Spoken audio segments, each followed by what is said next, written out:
உன் வாழ்வில் நடந்த சில காரியங்கள் நிமித்தமும், சில மனிதர்களின் வார்த்தைகள் நிமித்தமும், நான் களிமண் போல ஒன்றுக்கும் உதவாதவன், ஒன்றுக்கும் தகுதி இல்லாதவன், ஒன்றுக்கும் பிரயோஜனப்படாதவன் என்று உன் மனதில் நினைத்து கண்ணீரோடு இருந்து கொண்டிருக்கிறாயோ? நான் சொல்லுகிறேன், நீ என் கையில் அலங்காரமான கிரீடமாய் இருக்கிறாய்.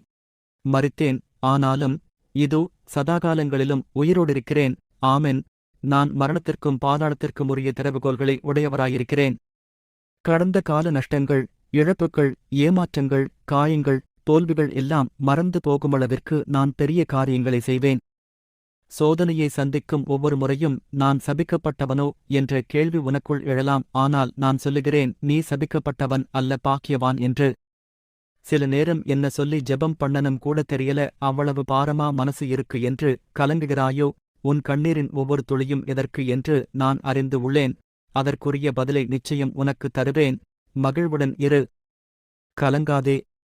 மீனின் வயிற்றுக்குள் இருந்த யோனாவின் கூக்குரலுக்கு இறங்கிய நான் ஆபத்தில் நீ கூப்பிடும்போது உன்னுடைய கூக்குரலுக்கும் இறங்கி வாழ்வளிப்பேன்.